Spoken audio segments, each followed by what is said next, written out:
On the morning of July 8th, 1972, a passing motorist in rural Allen County, Indiana, came upon a heartbreaking scene. In a ditch along a quiet country road lay the body of a young mother, and beside her was her 3-year-old daughter, extremely frightened but miraculously unharmed. Just hours earlier, 26-year-old Phyllis Bailer had been alive and on a journey. The young mother had set out the previous evening from Indianapolis, driving a borrowed car to visit her parents in Bluffton, about 100 miles away, with her toddler in tow. When she failed to arrive, her worried family reported her missing. Early that next day, police found Phyllis's car abandoned on the shoulder of northbound Interstate 69 in nearby Grant County. The car's hood was propped open as if it had broken down, but Phyllis and her child were nowhere in sight. Approximately an hour later, the dreadful discovery was made. Phyllis's lifeless body and her little girl were spotted in a roadside ditch miles from the highway. Investigators from the Allen County Sheriff's Department and the Indiana State Police rushed to the scene and launched an investigation. It was immediately clear that Phyllis had met a violent end, which was confirmed with certainty at the autopsy. It was also confirmed that the perpetrator had subjected her to the most disturbing form of assault, leaving behind the biological material that would ultimately crack the case. Her daughter, though physically unharmed, was too young to provide any useful details about what had happened. Detectives were left with a horrifying crime and very few initial clues.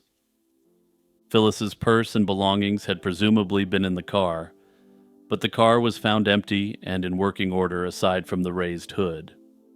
Authorities could only theorize that Phyllis had experienced car trouble and that someone had taken advantage of her vulnerable situation.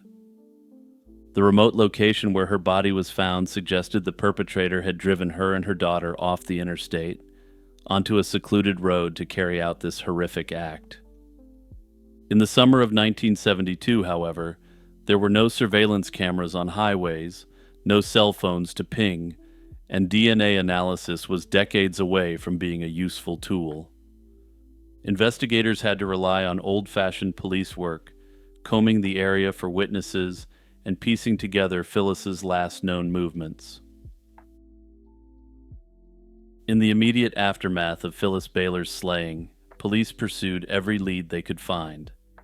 They interviewed other motorists who traveled I-69 that night, hoping someone might have seen Phyllis's green vehicle pulled over or noticed a stranger lurking near a distressed driver. They spoke with Phyllis's family and friends to determine if she had any enemies or troubled relationships that could suggest a suspect. Standard procedure in cases like this is to look first at those closest to the victim, a spouse, an ex-partner, or friends, but nothing indicated that someone in Phyllis's circle was responsible. From all accounts, Phyllis was simply a young mother on a routine trip. There was no obvious personal motive, which made the crime even more baffling and terrifying. It appeared to be a random act of violence. Before long, investigators developed at least one potential suspect based on the limited evidence and tips they had. Details about this early suspect were not released to the public, but authorities privately considered him a strong person of interest. Perhaps it was a local man with a history of violence, or a passerby who matched a description from a witness sighting. However, in 1972, they lacked the forensic evidence to make a charge stick, something that would actually turn out to be fortunate given subsequent developments. Despite their efforts, no arrests were made, and the case began to go cold. Families in the area were left to wonder if a predator was still among them, and Phyllis's loved ones were left with agonizing questions. Who attacked her, and why did this horrific monster decide to spare her child? The Phyllis Bailer case gradually became one of Indiana's most stubborn cold cases. For decades, Phyllis's family and in particular her daughter, received no answers. Periodic news stories recalled the tragic tale of the young mother found in the ditch, but as memories faded and investigators retired, the trail to her perpetrator seemed to all but disappear. Thankfully, it wasn't that police didn't have any evidence. They did recover physical evidence, but the perpetrator's identity remained hidden within it, literally at the molecular level. By the early 1990s, as DNA profiling emerged in forensic science, hope was rekindled. A partial DNA profile was eventually developed from biological material found on Phyllis's clothing, presumably from the assailant. When investigators compared this DNA profile against the man they had long suspected, the results were stunning. The partial profile eliminated their main suspect. It was now 2 decades after the crime, and the authorities were back to square one. Throughout the following decades, the Indiana State Police Cold Case Unit periodically revisited it, especially as DNA technology improved over the years. Each advance in forensic science brought a new opportunity to glean more information from the evidence, but for a long time, the DNA sample was too degraded or incomplete to point clearly to one individual. It yielded no matches in CODIS, the FBI's database of convicted offenders, because the perpetrator might never have had his DNA taken in a criminal case, or he simply wasn't in the system. Meanwhile, as the decades went by, Phyllis's daughter grew into adulthood, believing that the man who committed this evil act was likely walking free. Little did she know she would soon find out that the man responsible for her mother's death had suffered a fate that would have caused a medieval inquisitor to furiously take notes. In 2024, the cold case detectives investigating Phyllis Bailer's slaying decided to leverage the latest cutting-edge technology. The Indiana State Police Laboratory re-examined the genetic material from Phyllis's clothing and managed to develop a much stronger DNA profile of the unknown suspect. This new profile was more complete, and thus far more useful for searching in modern DNA databases. Traditional law enforcement databases still didn't have a direct match, and the DNA profile didn't match with any known convicted offender. So investigators turned to an innovative method that has been solving cold cases around the country in recent years: forensic genetic genealogy. This is a painstaking process, building out family trees from distant cousins and obscure records, but it paid off, big time. By early 2025, the investigators had zeroed in on a name. After 53 years of mystery, the DNA left on Phyllis's clothing finally had a match in the family tree: Fred Allen Lineman. Lineman was a 25-year-old man originally from Anderson, Indiana, roughly 40 miles from Indianapolis, not far from Phyllis's starting point that night. He later lived in Michigan and had accumulated a significant criminal history by his mid-20s. According to police, he had no known connection to Phyllis Bailer. He was neither a family friend nor an acquaintance. This lack of any prior link explains why he was never on investigators' radar. Phyllis almost certainly didn't know him at all, a chilling hallmark of stranger-on-stranger violence. When detectives dug into the perpetrator's background, they uncovered an interesting footnote on his disturbing life. Lineman himself had died violently in the 1980s. In a grim twist of fate, this man who preyed on a stranded young mother later became the prey himself. Investigators learned that Lineman was slain in Detroit in 1985, under absolutely brutal and gruesome circumstances. Now, usually I don't go into too much detail out of respect for the victims of crime, but I'm going to make an exception here. Lineman, who was by then 37 years old, had crossed 2 very bad men. These 2 men spent some time working him over with a baseball bat, threw him in a dumpster, and then, potentially while he was still alive, lit the dumpster up. I naturally have to wonder if he questioned the life he lived and the acts he committed as the flames rose around him. The Indiana State Police announced the solved case publicly in April 2025, finally bringing a sense of resolution to this mystery 50 years in the making. Indiana authorities noted that if Lineman were alive, he would have been charged with Phyllis Bailer's slaying and prosecuted by the Allen County Prosecutor's Office. Some believe that Phyllis may not have been Lineman's first or last victim, and that he may be connected to other crimes. So far, it's unclear if the authorities are investigating this avenue, but given the random nature of his attack on Phyllis, it's strongly speculated that they are. Hey everyone, it's Jimmy here with a quick reminder to like and subscribe if you appreciate my content. Also remember to check out my other channels, Lazy Chill Zone and Lazy Chill History, for unsolved mysteries and historical content respectively. On April 18, 1973, a man in rural Anderson County, Kansas, stumbled upon the decomposed remains of a young male about 3 miles southeast of the small town of Garnett. The body was found near a shallow stream, roughly 180 feet off a country road. Investigators noted the victim's attire and personal items in detail.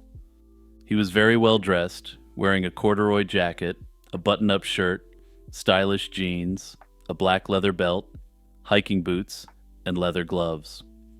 The young man also wore jewelry: 2 gold rings etched with crosses, another ring engraved with the number 78, and a silver chain with a 2-inch cross pendant. These possessions offered a few clues, but no immediate identity. An autopsy was performed and revealed signs of severe trauma, including a skull fracture, leading the coroner to rule the death a slaying.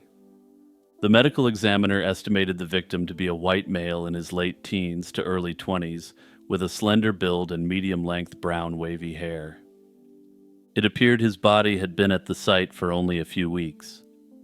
Authorities believed he had likely been slain about 2 to 4 weeks before discovery, given the state of decomposition. Whether the act took place right there in the woods or the body had been dumped afterwards remained uncertain. Early on, investigators theorized the victim might have been a hitchhiker who met a deadly fate while traveling through the area. Despite these efforts and a thorough search of missing persons reports from the region, the young man could not be identified. With no name to call him, authorities referred to the unknown victim as the Garnett John Doe. When no leads emerged, the community gave the unidentified individual a dignified burial in Garnett Cemetery. The story had moved the local community so much they even raised money for a small headstone, a rarity in cases such as this. And keep this in mind, because this isn't just a fact to help restore your faith in humanity. It'll actually end up helping crack the case. The case of the Garnett John Doe turned cold as years passed with no identification.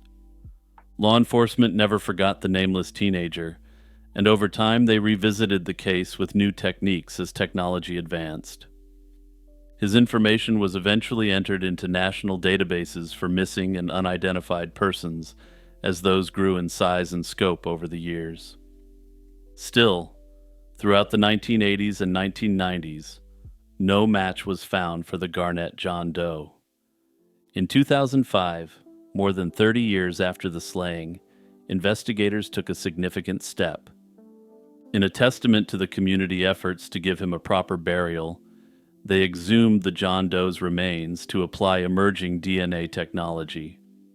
Notably, in many of these cases, the body is buried, but due to poor record keeping, the exact location ends up lost.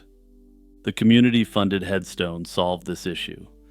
Forensic experts carefully recovered the skeletal remains, which had been well preserved in a vinyl body bag inside a wooden coffin. Once again, another testament to the local community. The Kansas Bureau of Investigation attempted to match his DNA to databases, but ultimately nothing came of this, given the technology at the time. This was a major disappointment to investigators, but all hope wasn't lost. Flash forward to the 2020s and forensic science has been revolutionized by genetic genealogy. The Anderson County Sheriff's Office and the KBI partnered with a private forensic lab, Othram, who I feel at this point need no introduction. The remains of the Garnett John Doe were sent to Othram's laboratory in Texas, where their scientists successfully developed a complete DNA profile despite the age of the evidence. This would ultimately result in this 5-decade-old case being cracked wide open, but first, there's a parallel tale to tell. While the Garnett John Doe case sat unsolved, another mystery lingered 80 miles away in Kansas City, Kansas. And for those who aren't that familiar with Midwestern geography, there's also a Kansas City, Missouri, right across the state border. In the fall of 1972, a 16-year-old boy named Jimmy Dollison disappeared from his Kansas City home and was never heard from again. Jimmy had been living with his family in Kansas City and by all accounts was an ordinary teenager of the early 1970s. Sometime in October or November 1972, he went out and never came back. His worried parents reported him missing to local authorities, and the family desperately searched for answers.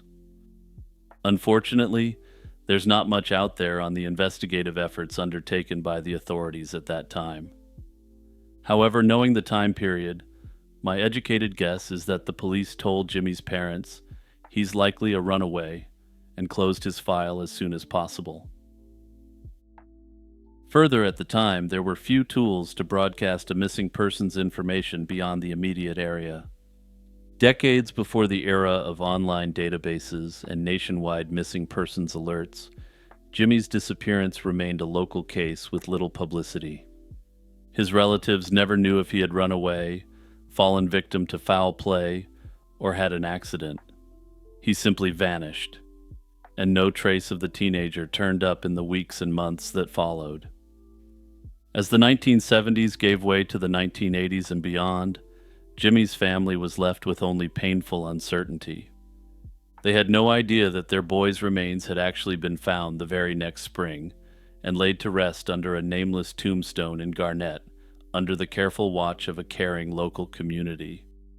For over 50 years, the fates of Jimmy Dollison and the Garnett John Doe remained unconnected puzzles, two unsolved mysteries running in complete parallel.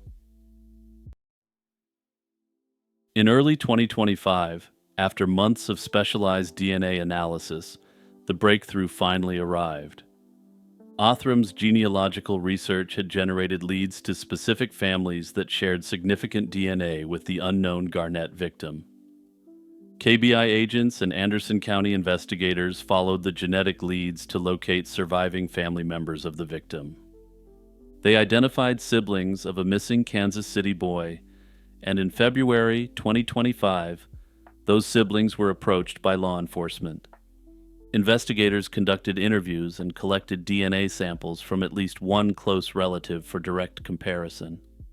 The laboratory analysis confirmed what the officers had suspected. The DNA from the exhumed remains matched the family's DNA. The Garnett John Doe was positively identified as Jimmy Allen Dollison, the Kansas City teenager who had vanished in 1972. The identification was officially announced in April 2025, bringing an end to the 52-year-old mystery of the boy's identity. With Jimmy's identity confirmed, the focus of the cold case has shifted from who the victim was to who perpetrated this act against him.